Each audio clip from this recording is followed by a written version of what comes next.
ፋኖ ምንድነው ላልከኝ ፋኖ ማለት የአማራ ወጣት ማለት ነው። በትጥቅ በሁለት ሳምንት 4 ኪሎ እንገባለን ቢጨምሩበት ግን እርሶም አይቀርሉትም ነበር። እነሆ የባህር ዳር ከተማን ህዝብ ወክለው የኢትዮጵያ እንደራሴዎች ምክር ቤት አባል በመሆን በኢትዮጵያ ዲሞክራሲ ላይ እንደ ላምባዲና በለውሳት ሲያበሩ የነበሩት ባለ ፒኤችዲው ጎጃሜ ደሳለኝ ጫኔ ዳኘው በሰባተኛው ዙር የምርጫ ውድድር እጩ ሆነው መቅረብ እንደማይፈልጉ በአደባባይ አሳውቀዋል። ነገሩ በመደመር እሳቤ መሰረት በትብብርና ፉክክር መሃል ግራጫ ጦርነቶችን እያስታመሙ ዲሞክራሲን እንዳይሞት እንዳይድን አድርገው አንዲት ታላቅ ሀገር ለመፍጠር ህልም የሰነቁ ለሚመስሉት በኢትዮጵያ የህዝብ እንደራሴዎች ምክር ቤት የበሻሻው ተወካይ ለሆኑት የአገሪቱ ቁንጮ አብይ አህመድ አሊ ለሰላማዊ ትግል አቀንቃኞችና የተረጋጋ አማራ ብሔርተኝነት ለሚሽቱት ሁሉ ድንኳን የሚያስጥል ሐዘን ነው። የመሰረቱት አብን የተባለ ፓርቲ ውስጥ በተፈጠረ አለመግባባት ምክንያት ከድርጅቱ ጋር ፍች ከፈጸሙ ወራት ያስቆጠሩ ደሳለኝ ጫኔ ዳኘው በግላቸው አሊያም ከሌሎች የፖለቲካ ድርጅቶች ጋር አንድነት ፈጥረው ለቀጣይ 5 ዓመታት የኢትዮጵያ ህዝብ አንድ ተወካይ ለመሆን ላለመፈለጋቸው ያቀረቡት አንዱ ምክንያት ነፃ ሰላማዊና ፍትሃዊ ምርጫ ለማካሄድ የሚያስችል ሁኔታ የለም የሚለው ነው። አክለው በፓርላማ ውስጥ ተጨማሪ 5 ዓመት በመቆየቴ ማስገኘው የረባ ጥቅም አለመኖሩን ተረድቻለሁ ብለዋል። የአብን መስራቹ ፓርቲውንና የአማራን ብሔርተኝነት በነ ቤተልሔም ታፈሰ እየተቀለደባቸው በከንፈራቸው በማጠራቸው እየተሾፈ ለኢትዮጵያ ህዝብ ያስተዋወቁት ፕሮፌሰር አስራት ወልደየስ አልታየን የማህበራዊ መገናኛቸው መለያ አድርገው የዘለቁት ደሳለኝ ጫኔ ዳኘው በቀጣይ ሀገሬን በምን ሁኔታ እንደማገለግል የማሳውቃቸው ይሆናል ሲሉ ለደጋፊዎቻቸው ቃል ገብተው ለአሁኑ እነዚህማ እንረባረብበታለን እያሉለት ከሚገኘው የዚህ ዓመት ምርጫ ጋር ራሳቸውን ላለማነካካት መወሰናቸውን ገልጸዋል። በዚህ አሳሳቢ ወሬ መነሻነት የአምስቱን የአማራ ብሔራዊ ንቅናቄ ወሳኝ ስሞች እናስታውሳችኋለን። በራሳቸው በደሳለኝ ጫኔ ዳኘው ማንነት ዝግጅቱን ጀምረነዋል። የአማራ ብሔራዊ ንቅናቄ አብን ሰኔ 2010 ዓ.ም ባህር ዳር ከተማ ውስጥ ቀኝ ዘመም የአማራ ብሔር ድርጅት ሆኖ ሲመሰረት ደሳለኝ ጫኔ ዳኘው የመጀመሪያው ሊቀመንበር ናቸው። ፓርቲው በሰኔ ወር 2013 ዓ.ም በተደረገው 6ኛው ሀገራዊ ምርጫ ተወዳድሮ ከ547ቱ የኢትዮጵያ ሕዝብ ተወካዮች ምክር ቤት ወንበሮች 5ቱን ሲያሸንፍ ከአሸናፊዎቹ መካከል የባህር ዳር ከተማን ህዝብ ወክለው የተወዳደሩት ደሳለኝ ጫኔ ዳኘው በ1973 ዓ.ም የካቲት ወር ጎጃም ውስጥ በሜጫ ወረዳ መራዊ አካባቢ እንደተወለዱ ተጽፏል። መራዊ ከባህር ዳር በምዕራብ አቅጣጫ ወደ ደብረ ማርቆስ የሚወስደውን ብሎም አዲስ አበባ የሚያደርሰውን መንገድ ይዘው ሲጓዙ በ30 ኪሎ ሜትር ርቀት ውስጥ የሚያገኟት የክርስቲያኖችና ሙስሊሞች ከተማ ናት። እንደ አርኖ ሚሼል ዳባዲ ያሉ ጸሐፊዎች ደግሞ አብዛኛው የሜጫ መሬት በኦሮሞዎች ተይዞ እንደነበረና ለረጅም ጊዜም የኦሮሞዎች ቋንቋ ይነገር እንደነበረ ጽፏል።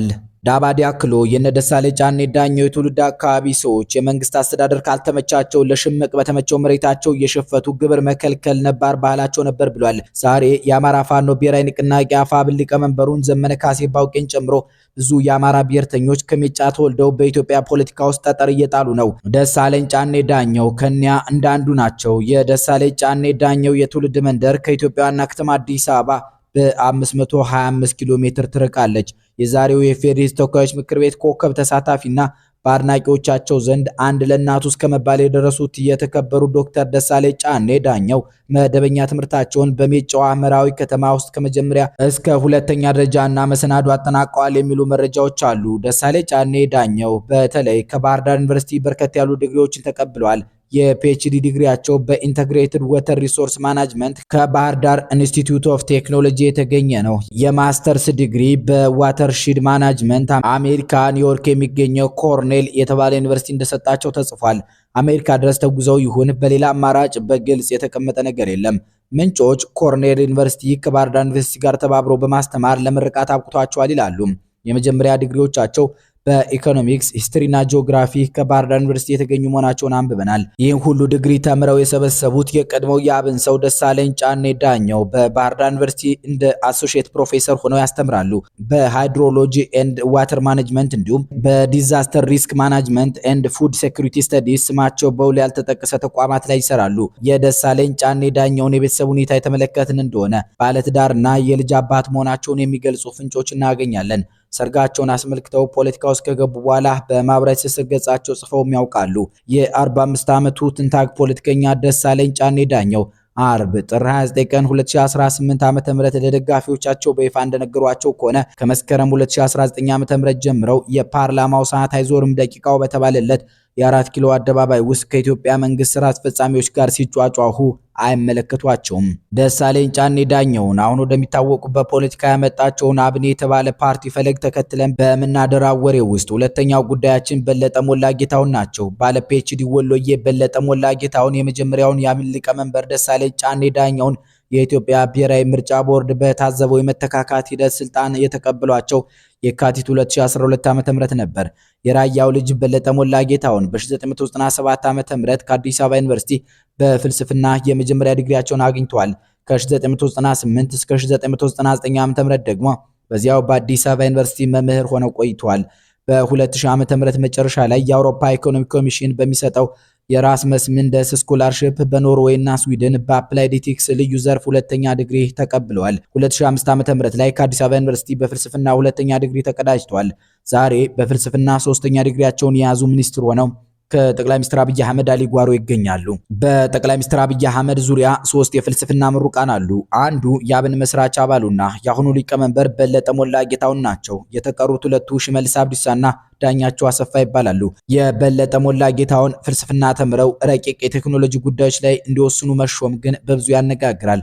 የሶቅራጥስን፣ የፕሌቶን፣ የአሪስቶትልን፣ የኢማኑኤል ካንትን፣ የፍሬድሪክ ኒቼን፣ የዘር ያዕቆብን፣ የወልደ ሕይወትን ረቂቅ ፍልስፍናዎች ያስተምራሉ ወይም ሐሳብ በረቀቀ ዘዴ ይበለጥባቸዋል ተብሎ የሚታሰቡ ተቋማትን ይመራሉ ተብለው የሚገመቱት የፍልስፍና ተማሪው በለጠ ሞላ ጌታሁን ነገር ሁሉ በተግባር የሚፈተሽበትን የቴክኖሎጂና ኢኖቬሽን ሚኒስቴር መስሪያ ቤት ሲመሩ እያዩ አሿሿማቸውን የሚተቹ አጋጥመውናል። በለጠ ሞላ ጌታሁን ከአብይ አህመድ አሊ ሚኒስትርነት ድርሻቸውን ከማግኘታቸው በፊት የአማራ ሕዝብ ተቆርቋሪነታቸው ስሜት የተቀላቀለበት ሆኖ እናገኘዋለን። በለጠ ሞላ ጌታሁን በአብን ምስረታ አፍላ ወቅቶች አማራነት የህይወት አልፋና ኦሜጋ ነው ከሚሉ ፖለቲከኞች ቀዳሚው ነበሩ። የአብይ ስልጣን የፈጠረላቸው ምቾት ግን የአማራን ፖለቲካ ኳስ በመሬት እያሉ እንዲጫወቱት አድርጓቸዋል ይባላል። የበለጠ ሞላን የቀድሞና የአሁን የምቾት ጊዜ ንጽጽር በትክክል የሚገልጽልን ስሜነ ባይፈርስ ነው። የግዞት ሰንሰለት በሚለው መጽሐፉ ገጽ 355 ላይ ከ4 ዓመት በፊት ወደ ዋልታ በታክሲ መጥተው የነበሩት የዚያኔው የአብን ምክትል ሊቀመንበር ዛሬ በጠባቂዎች አጀብና በተዋበች መኪና ከዋልታ ስቱዲዮ ተገኝተዋል በማለት የበለጠ ሞላን ምቾትና የታክሲ ህይወት አነጻጽሮ ጽፎልናል። በለጠ ሞላ ጌታሁን በእኒያ አፍላ አማራ ብሔርተኝነት ወቅቶች ከፓርቲ ጓዶቻቸው ጋር እንደልባቸው ጎጃምና ጎንደር የሚገኙ በአማራ ፖለቲካ ውስጥም ከበድ ያለ ሚዛን የሚደፉ ግለሰብ ነበሩ። በለጠ ሞላ ጌታሁን የሥራ አስፈጻሚው አካል የነበሩበትና ዛሬ በሊቀመንበርነት የሚመሩት አብን ከአምባቸው መኮንን ግድያ ጋርም ተያይዞ መንግስትን በመፈንቀል ሴራ ይጠረጠራል። ቴዎድሮስ ተክለአረጋይ ፍልስፍና 6 በተባለው የቃለ መጠይቆች ስብስቡ ለበለጠ ሞላ ጌታሁን ከሰኔ 15 የአማራ ክልል አመራሮች ጋር በተያያዘም አብን ስሙ ይነሳል፣ እንዳውም የተወሰኑ አመራሮቻችሁ በተጠርጣሪነት ታስረው ተለቀዋል፣ ይህስ የሚል ጥያቄ ወርውሮባቸው ነበር። የአሁኑ የአብን ሊቀመንበር በለጠ ሞላ ጌታሁን ለዚህ ጥያቄ ምላሽ ሲሰጡ የአማራ ክልል አመራሮች ግድያ ድራማ ያለው ይመስላል። በትክክል ምን እንደሆነ አናውቅም። ከኛ አቅም በላይ ነው። እንደ ግለሰብ ይበልጥ ያሳመነህን ትይዛለህ እንጂ ይህ ነው ማለት አንችልም። በአይነቱ ልዩ የሆነ ትልቅ ወንጀል ተፈጽሟል። ከዚያ በፊት አብን ተገዳዳሪ ፖለቲካ ውስጥ ነበር። ያ ነገር አንዳንዴም በተሳሳተ መንገድ በጽንፈኝነት ሳያስፈርጀን አልቀረም።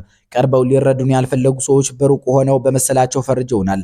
እንዲህ አይነት ሁኔታዎች ሲፈጠሩ ሰበብ አድርጎ አብንን የመምታት ፍላጎት በመንግስት ውስጥ ስለነበረም በተከፋይ አክቲቪስቶች በኩል ሰፊ የማጥላላት ዘመቻ ተከፍቶብናል።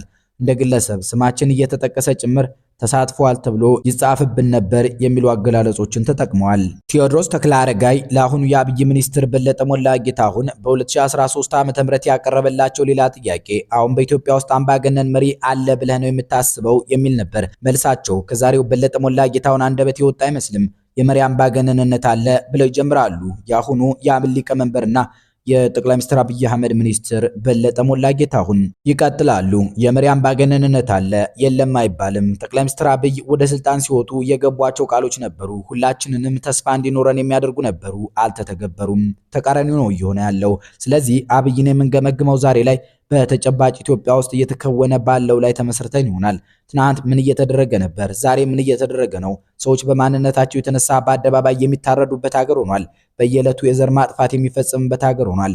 የሀገር መንግስት አለው። ይህን መንግስት በበላይነት የሚመሩት ደግሞ አብይ አህመድ ናቸው። ስለዚህ ተወደደም ተጠላም ነገ ላይ በታሪክ ፊት ቆመን ይህን ጊዜ አስታውሰን ይህን ሁሉ የዘር ማጥፋት ይህን ሁሉ አሳፋሪ ድርጊት ስናስብ በማን ጊዜ የተፈጸመ ነው መባሉ አይቀርም። ይህ ሁሉ የሆነው በአብይ አህመድ ጊዜ ነው። ስለዚህ በአንዱም ሆነ በሌላ ከተጠያቂነት ነጻ የሚሆኑበት አግባብ አይኖርም። በሚካሄዱ ጥፋቶች ላይ መንግስታዊ ተከላካይነት አልታየም። የንጹሃን ህይወት ህልፈትን ለመከላከል ብዙም ፈቃደኛ ሆነው አልታዩም በመንግስት ደረጃ። ይህ በመሆኑ ብቻ አይደለም የአምባገነንነት ስያሜ የምንሰጣቸው እያሉ ተችተዋቸዋል። ከ5 ዓመት በፊት የአሁኑ የአብን ሊቀመንበር በለጠ ሞላ ጌታሁን አብይን አስመልክተው እንዲህ ከረር ብለው ይናገሩ ነበር። በቅርቡ ግን የአብይን ስኬቶች የሚያወድሱ በወልቃይት ጉዳይ ግን ከሌላው የአብይ አህመድ አሊ ሚኒስትር ጌታቸው ረዳ ካህሳይ ጋር በቃላት የሚታኮሱ ሰው ሆነው ተከስተዋል።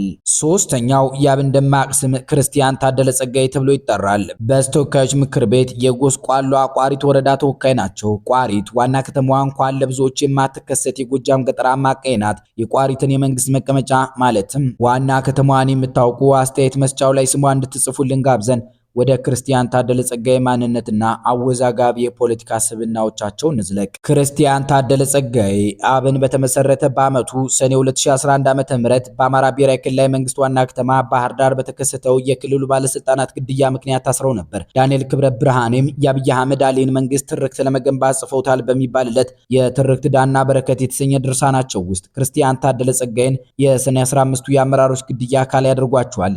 ክርስቲያን ዛሬም በሐምሌ ወር 2015 ዓ.ም ከአማራ ክልል መንግስት ቁጥጥር ውጭ በሆነው የወጣቶች ትጥቅ የተቀላቀለበት ውጊያ ማግስት እንደታሰሩ ናቸው። ከ30 ለሚበልጡ ወራት ፍርድ ቤት ቢመላለሱም ፍትህ አላገኙም።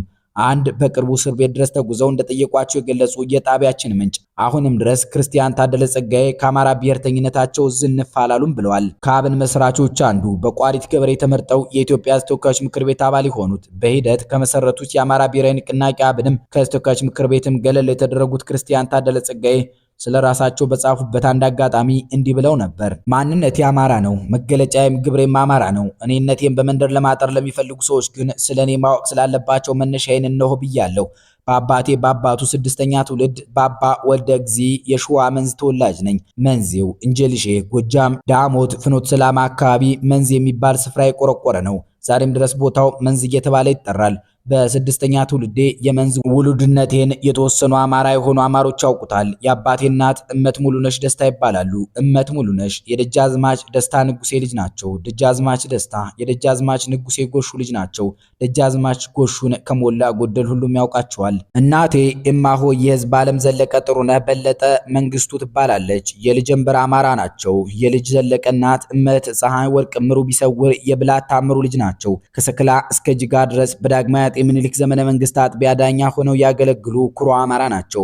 የዘራረግ ታሪካቸውን በአመዛኙ ከቤተ ክህነት ጋር የተያያዘ ነው። ዛሬም ድረስ አንቱ የተሰኙ ሊቃውንት ጋር የጋራ መነሻ ያላቸው ናቸው። ዝርዝሩ መተባበይን ስለሚያስከትል ዘልየዋለሁ። እኛ ደግሞ ስለዚህ የፖለቲካ ሰው ባይዘለሉ የምንላቸውን ሌሎች ጉዳዮችን አክለን ወደ አራተኛው የአብን ቁልፍ ሰው እናሻግራችኋለን። ክርስቲያን ታደለ ጸጋዬን ገብርዬ ይሏቸዋል ታሪክ የሚያውቁ አድናቂዎቻቸው። ክሪስ ስለ ገብርዬ ብዙም በማያውቁ የዘመኑ ልጆች የሚጠሩበት ቁልምጫቸው ነው። ዳንኤል ክብረ ብርሃኔ ደግሞ የክርስቲያን ታደለ ጸጋዬ የልጅነት ስም ደምለው ታደለ ጸጋዬ ነበር ብለው ጽፈዋል። ብዙ ጎጃሜ ብዙ ስም አለው። ነገሩ ባለቅኔዋ ሶሪት ስም የለኝም እኔ ስም የለኝም እንዳለችው ነው። ክርስቲያን ታደለ ጸጋዬ ትምህርታቸውን ጎንደር ዩኒቨርሲቲ ሲማሩ ያሳምጹ ነበር ተብለናል። ከ10 ዓመት በፊት ከተጀመረው የአማራ ብሔርተኝነት ጠንሳሾች አንዱ ናቸው። ክርስቲያን ታደለ ጸጋዬ ከ5ቱ የተወካይነት ዓመታቸው ግማሹን በእስር ቤት አሳለፉት። ጠይሙ ጎጃሜ የአብይ አህመድን ስልጣን ይመኙታል ተብለው ይታማሉ። ምንሳቸው ብቻ ጃልመሮም ዘመነ ካሴም ጌታቸው ረዳም የ4 ኪሎ ጌታ ለመሆን ፍላጎታቸው ነው። ከመሮ ውጭ ያሉት ይህንኑ ሲሉ ይደመጣሉ። መሮም በጠመንጃ ቋንቋ መነጋገርን ስለሚመርጥ ነው፣ ወሬ አያበዛም። ክርስቲያን ግን በአንድ ንግግራቸው ስልጣኑን ቢሰጡንና ዴሞክራሲ ምን ማለት እንደሆነ ባሳየናቸው ሲሉ ተደምጧል። ነገር ግን የአብይን ስልጣን ይመኟታል የሚባልላቸው ክርስቲያን ታደለ ጸጋዬ አባል የነበሩበት የኢፌዴሪ ሕዝብ ተወካዮች ምክር ቤት ጠቅላዩን እንዴት ከስልጣን ማውረድ እንደሚችል አላውቅም የሚል አንድምታ ያለው ነገርም ተናግረው አግኝተናቸዋል። አብይንም ስልጣኑን ይልቀቁ አሏቸው እንጂ የማስለቀቂያውን ስልት አልዘረዘሩላቸውም። እነሆ የአብይ መንግስት ክርስቲያን ታደለ ጸጋዬን አስሮ ጉዞውን ቀጥሏል። በሌላ ተወካይ ሊተካቸው ዘንድሮም ምርጫ አላት ተጠራጠሩ እያለ ይገኛል። አራተኛው የዚህ ዝግጅት ትኩረት ጥር 26 ቀን 2018 ዓ.ም በተከናወነው የኢትዮጵያ ተወካዮች ምክር ቤት መደበኛ ጉባኤ ላይ አብይን ከነዘመነ ካሴው አፋብን ጋር እንዲደራደሩ የጠየቋቸው የአብን አንዱ ተወካይ ባለ ፒኤችዲው ደሳለው አበባው ናቸው። ደሳለው አበባው ጎጃም ውስጥ አገው ምድር በዛሬዋ አከላለል በአዊ ዞን ዋና ከተማ እንጅባራ እንደተወለዱ ተጽፏል። ደሳሉ አበባው መደበኛ ትምህርታቸውን እንጅባራ ጀነራል ሰከንዳሪ ኤንድ ፕሪፓራቶሪ ስኩል ውስጥ አጠናቀዋል ተብሏል። ከዚያም ከአዲስ አበባ ዩኒቨርሲቲ የፒኤችዲ ዲግሪ በእንግሊሽ ላንጉጅ ቲቺንግ ዘርፍ አግኝተዋል። የመጀመሪያና ሁለተኛ ዲግሪ ትምህርታቸው በትክክል አልተገለጸም። ደሳሉ አበባው ፒኤችዲ እየተማሩ ሳሉ በአዲስ አበባ ዩኒቨርሲቲ ውስጥም ያገለግሉ እንደነበረ ፍንጮች አሉ። እንዲሁም ኤፍኤችአይ 360 በተባለ ማህበረሰብና ትምህርት ዘርፍ ላይ በሚሰራ ዓለም አቀፋዊ ኤንጂኦ ተቀጥረው እንደሚሰሩ ተጽፏል። የህዝብ ተወካይነታቸው ለምዕራብ ጎጃም ጅጋና አካባቢዋ ነው። ስንብታችን በጎንደሬው የአብን የድርጅት ጉዳዮች ኃላፊ ጋሻው መርሻ ይማም ማንነት ዙሪያ በመጫወት ይሆናል። ጋሻው መርሻ ይማም በሙያው አመራርና የድርጅት አስተዳደር ባለሙያ ነው። ማስተር ኦፍ ቢዝነስ አድሚኒስትሬሽን የተማረ ሰው ነው። ይህም በፖለቲካ ውስጥ የአመራርና የድርጅት አስተዳደር ብቃት ይሰጠዋል ተብሏል። አሁን ካሉት የአብን አመራሮች ሁሉ በላቀ ሁኔታ ፓርቲውን ወክሎ በግልጽ የፖለቲካ ስራና ተቋማዊ ጉዳዮች ላይ ይሳተፋል። በኢትዮጵያ ፖስታ አገልግሎት ውስጥም ስልጣን አለው። የአብን የመጀመሪያ ሊቀመንበር የነበሩትን የደሳለኝ ጫኔ ዳኘውን ከ2018 ሀገራዊ ምርጫ ራሳቸውን ማግለል መነሻ አድርገን ስለ 5ቱ ወሳኝ የቀድሞና የአሁን የፓርቲው አመራሮች ያበጃጀንላችሁ ዝግጅት የተደመጠው ነው። አስተያየት መስጫው ውስጥ የእናንተን ምርጥ ፖለቲከኛ በስሙ ጻፉልን። አበቃን። ሰላም ይስጥልን።